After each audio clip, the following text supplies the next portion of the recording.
So hello friends, welcome back. Santosh trophy ടൂർണമെൻറ്റിലെ കേരള ടീമിൻ്റെ രണ്ടാമത്തെ മാച്ചും കാണാൻ സാധിച്ചു. ലക്ഷദ്വീപിനെതിരെ ഒരു 10 ഗോൾ വിജയമാണ് ഈ മാച്ചിൽ കേരള ടീം നേടിയെടുത്തത്. നമ്മൾ കഴിഞ്ഞ മാച്ചിൽ പറഞ്ഞിരുന്ന ഒരു കാര്യമാണ്, ടാലൻസിനനുസരിച്ച് ഒരു ഡോമിനേഷൻ എവിടേക്കോ നമുക്ക് മിസ്സാവുന്നുണ്ട് എന്നുള്ളത്.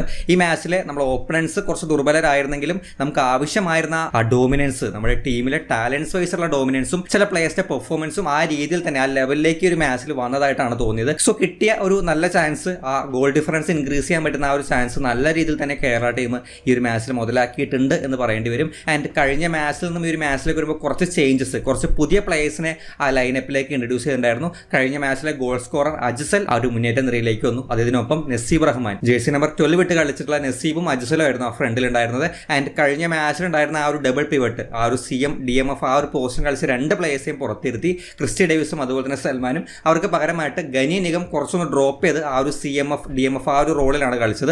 അതിനൊപ്പം നമ്പർ 24 മുഹമ്മദ് അഷ്റഫ്, പുതിയൊരു പ്ലെയർ, കഴിഞ്ഞ മാച്ചിൽ കുറച്ച് സമയം സബ്ബായിട്ട് കളിച്ച പ്ലെയർ ഈ ഒരു മാച്ചിൽ 90 മിനിറ്റ്സ് ആ ഒരു ലൈനപ്പിൽ ആ ഒരു ഡബിൾ പിവട്ട് റോളിൽ അല്ലെങ്കിൽ സെൻട്രൽ മിഡ്ഫീൽഡർ റോളിലേക്ക് വരുന്നുണ്ടായിരുന്നു. ആൻഡ് ഈ ഒരു മാച്ചിൽ ആ ഗോൾ മാർജിൻ സൂചിപ്പിക്കുന്നത് പോലെ തന്നെ ഒരു നല്ല ഡോമിനേഷനാണ് മാച്ചിലുണ്ടായിരുന്നത്. നമ്മുടെ ഡിഫൻഡേഴ്സിന് കാര്യമായ രീതിയിലുള്ള പണികളൊന്നും ഉണ്ടായിരുന്നില്ല. സെറ്റ് പീസുകൾ വരുമ്പോൾ, കോർണേഴ്സ് വരുമ്പോഴാണ് അവർക്ക് കാര്യമായ രീതിയിൽ ഡിഫൻഡിങ്ങിൻ്റെ കുറച്ചെങ്കിലും ഒരു ത്രെട്ട് ലക്ഷദ്വീപ് കൊടുത്തത്. അല്ലാത്ത സമയത്തെല്ലാം അവരുടെ മെയിൻ ഡ്യൂട്ടി, ഈ മാച്ചിൽ അവരുടെ മെയിൻ ഡ്യൂട്ടി നമ്മുടെ സെൻട്രൽ ബാക്ക് പെയർ ആയിട്ടുള്ള സഞ്ജു ആണെങ്കിലും മനോജ് ആണെങ്കിലും അവർക്ക് ഈ ഹൈ ബോൾ മുകളിലേക്ക് പ്രൊവൈഡ് ചെയ്യുക, അറ്റാക്കിലേക്കുള്ള ബോൾ കൊടുക്കുക എന്നുള്ള ഡ്യൂട്ടിയാണ് അവർക്ക് കൂടുതൽ ചെയ്യാനുണ്ടായിരുന്നത്. ഗോൾ കീപ്പർ അജ്സലും കാര്യമായ രീതിയിൽ ഒരു മാച്ചിൽ പരീക്ഷിക്കപ്പെട്ടിരുന്നില്ല. പക്ഷേ ഈ ഒരു മാച്ചിൽ ഈ 90 മിനിറ്റ്സ് എടുത്ത് നോക്കുകയാണെങ്കിലും എനിക്ക് വളരെയധികം ഇമ്പ്രസീവായിട്ട് തോന്നിയ, ഇനി അങ്ങോട്ട് വാച്ച് ചെയ്യണമെന്നും കേരള ഫുട്ബോളിൽ നിന്നൊരു ടാലൻ്റായിട്ട് വരാനുള്ള ഒരു സ്പാർക്ക് എനിക്ക് ഫീൽ ചെയ്തൊരു പ്ലെയർ ജേഴ്സി നമ്പർ 16 മുഹമ്മദ് മഷ്റഫാണ്. കഴിഞ്ഞ മാച്ചിനെ പറ്റി സംസാരിച്ചപ്പോഴും നമ്മൾ ഇദ്ദേഹത്തെക്കുറിച്ച് സൂചിപ്പിച്ചതാണ്. അദ്ദേഹത്തിൻ്റെ ആ ഒരു ഡ്രിബ്ലിംഗ് എബിലിറ്റിയും പന്ത് ക്യാരി ചെയ്യുന്ന രീതിയിലൊക്കെ കഴിഞ്ഞ മാച്ചിൽ ആ ഫുൾ ബാക്ക് പോസ്റ്റിന് നന്നായിട്ട് അദ്ദേഹം കൈകാര്യം ചെയ്യുന്നുണ്ടായിരുന്നു.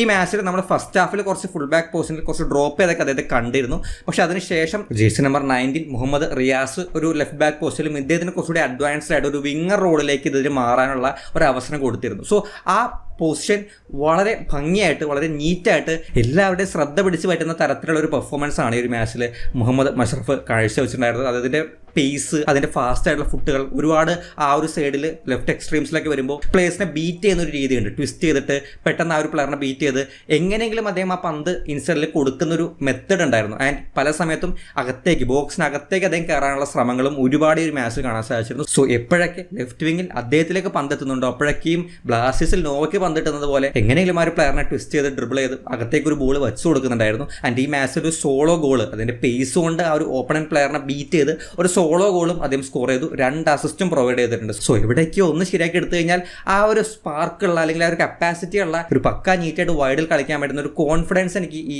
പ്ലെയറിൽ നിന്ന് കാണാൻ സാധിച്ചിരുന്നു. സോ ഏറ്റവും അധികം ഈ ഒരു മാച്ചിൽ ഞാൻ നോട്ടീസ് ചെയ്തതും എൻ്റെ ശ്രദ്ധ കൂടുതൽ പോയതും ഈ ജേഴ്സി നമ്പർ 16 മുഹമ്മദ് മഷ്റഫിലേക്ക് തന്നെയാണ്. ആൻഡ് അദ്ദേഹത്തിന് പുറമെ ഈ മാച്ചിലെ ആദ്യത്തെ കുറച്ച് ഗോളുകൾക്കെല്ലാം പ്രധാനമായിട്ടും സാന്നിധ്യമായിട്ടുണ്ടായിരുന്ന കേരള ബ്ലാസ്റ്റേഴ്സ് പ്ലെയർ മുഹമ്മദ് അജ്സൽ ഈ മാച്ചിൽ അദ്ദേഹത്തിന് 2 ഗോളും 1 അസിസ്റ്റും ഉണ്ട്. എവിടേക്ക് ഒരു ഹാട്രിക്ക് പ്രതീക്ഷിച്ചിരുന്നു, പക്ഷേ സബ് ആയതുകൊണ്ട് ആ ഹാട്രിക്ക് നമുക്ക് ഇന്ന് അദ്ദേഹത്തിൽ നിന്ന് കാണാൻ സാധിച്ചിരുന്നില്ല. സോ അജ്സലിന്റെ പെർഫോമൻസ് നമ്മൾ കഴിഞ്ഞ മാച്ചിൽ ഓൾറെഡി ഈ പറഞ്ഞ പോലെ ആ ഗോളിന്റെ രൂപത്തിൽ എടുത്ത് പറഞ്ഞു. പക്ഷേ അവിടെ ആ ഗോൾ മാറ്റി നിർത്തി കഴിഞ്ഞാൽ ചില ഫിനിഷിംഗ് ആണെങ്കിലും ചില ഷോട്ടുകളാണെങ്കിലും കുറച്ച് വീക്കായിട്ട് കാണപ്പെട്ടിരുന്നു. പക്ഷേ ഈ മാച്ചിലേക്ക് വരുമ്പോൾ അതിന്റെ റൺസ്, ആ ഫ്രണ്ടിൽ നിന്നിട്ട് പ്ലേയേഴ്സിന് അവൈലബിൾ ആവുന്ന രീതിയിലുള്ള റൺസ് അദ്ദേഹം പ്രൊവൈഡ് ചെയ്യുന്നതും, ഫിനിഷിംഗ്, 2 ഗോൾ അദ്ദേഹം സ്കോർ ചെയ്തത് 2ഉം ആക്രോബാറ്റിക് ഫിനിഷിംഗ്, അല്ലെങ്കിൽ നമുക്ക് കുറച്ച് ഡിഫിക്കൽട്ട് ആയിട്ടുള്ള ഒരു ആംഗിളിൽ നിന്നാണ് ആ 2 ഗോളും അദ്ദേഹം സ്കോർ ചെയ്തെടുക്കുന്നത്.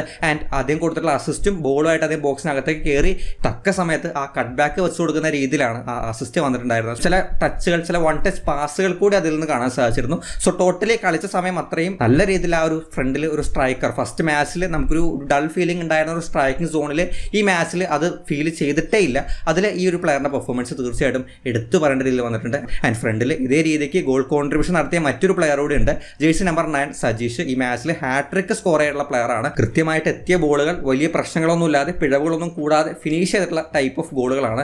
ആൻഡ് ഫ്രണ്ട് ലൈൻ നേരത്തെ പറഞ്ഞ പോലെ കഴിഞ്ഞ മാച്ചിൽ ഉണ്ടായിരുന്ന ഒരു പ്രശ്നം, അല്ലെങ്കിൽ അത് ഈ പറഞ്ഞ കിട്ടിയ ബോളുകൾ കൃത്യമായതിൽ കൺവേർട്ട് ചെയ്യുന്ന കാര്യത്തിൽ സജീഷും ഈ ഒരു മാച്ചിൽ മികച്ചു നിൽക്കുന്നുണ്ട്. ഗോൾ കോൺട്രിബ്യൂഷൻ വൈസ് പിന്നെ വരുന്ന ഒരു പ്ലെയർ ഗനി നിഗമാണ്. നമ്മൾ കഴിഞ്ഞ മാച്ചിൽ കുറച്ചധികം എക്സ്പെക്ട് ചെയ്തിരുന്ന ഒരു പ്ലെയറാണ്. ഈ മാച്ചിൽ കുറച്ചുകൂടി ഡ്രോപ്പ് ചെയ്തിട്ട് ഒരു പോസ്റ്റിന് അതിന് കിട്ടിക്കഴിഞ്ഞപ്പോൾ ആ സ്പേസ് അദ്ദേഹം നല്ല രീതിക്ക് എൻജോയ് ചെയ്യുന്നത് പോലെയാണ് ഫീൽ ചെയ്തത്. നല്ല രീതിയിൽ രീതിയിൽ ആ ഒരു ഫ്രീ സ്പേസ് ടൈം എടുത്ത് പന്ത് ഹോൾഡ് ചെയ്ത് ബോളുകൾ ഫ്രണ്ടിലേക്ക് കുറച്ചുകൂടി ആക്യുറസിയിൽ കഴിഞ്ഞ മാച്ചിനെ അപേക്ഷിച്ച് കുറച്ചുകൂടി ഒരു ആക്യുറസിയിൽ വെച്ചു കൊടുക്കാൻ അതിന് സാധിക്കുന്നുണ്ടായിരുന്നു. ആൻഡ് കഴിഞ്ഞ മാച്ചിൽ കുറച്ചുകൂടി ഫ്രണ്ടിലായിട്ട് ഒരു കഞ്ചസ്റ്റഡ് ഏരിയയിൽ വരുമ്പോൾ അവിടെ കുറച്ചധികം സ്ട്രഗിൾ ചെയ്യുന്നത് പോലെയും പന്ത് നഷ്ടപ്പെടുന്നത് പോലെയും കൊടുക്കുന്ന പന്തുകൾക്ക് ഒരു ആക്യുറസി ഒരു ഷാർപ്നെസ് ഇല്ലാത്തത് പോലെയൊക്കെ ഫസ്റ്റ് മാച്ചിൽ അനുഭവപ്പെട്ടിരുന്നു. പക്ഷേ ഈ മാച്ചിൽ നേരത്തെ പറഞ്ഞ കിട്ടിയ ഒരു സ്പേസ് ഇറങ്ങി നിൽക്കുമ്പോൾ കുറച്ചുകൂടി അതിൻ്റെ ചുറ്റും അതിന് കിട്ടിയിരുന്ന സ്പേസ് അദ്ദേഹം നല്ല രീതിക്ക് യൂസ്ഫുൾ ആക്കിയിട്ടുണ്ട്.